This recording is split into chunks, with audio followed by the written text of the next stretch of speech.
কাঁঠালের পাতা এভাবে মুড়িয়ে চালতার ভর্তা খেয়েছেন কখনো? যদি না খেয়ে থাকেন তাহলে অবশ্যই ট্রাই করে দেখবেন। গ্রামে বেড়াতে গিয়ে যদি চালতার ভর্তা না খাই তাহলে কি করে হয়? সেজন্য গাছ থেকে চালতা পেড়ে নিলাম, আর চালতা ভালো করে ধুয়ে এখন 4 টুকরো করে কেটে নিলাম। তারপর এটাকে ছিলে ছোট ছোট টুকরো করে নেব। এই যে দেখুন, ছোট ছোট টুকরো করে নিয়েছি।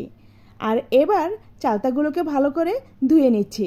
ভালো করে ধুয়ে নেওয়ার পর এবার শিলপাটায় এগুলোকে ছেঁচে নেব। ইচ্ছে করলে ছোট কাহেল ছিয়াতেও ছেঁচে নিতে পারেন। সবগুলো চালতা আমি থেতো করে নিয়েছি। এবার চালতার সাথে দিয়ে দিলাম পাকা তেঁতুল আর বিট লবণ। চালতার ভর্তা তৈরি করার আগে চেষ্টা করবেন পাকা তেঁতুল কিছুক্ষণ ভিজিয়ে রাখার জন্য, এতে করে ভর্তার স্বাদ আরও বেশি ভালো লাগে। আমার হাতে সময় কম ছিল, তাই তেঁতুল এভাবেই দিয়ে দিয়েছি। ভালো করে মেখে মিশিয়ে নিচ্ছি। এবার সামান্য একটু পানি দিয়ে দিলাম, আর সাথে দিয়ে দিলাম মজাদার খেজুরের ঝোলা গুড়।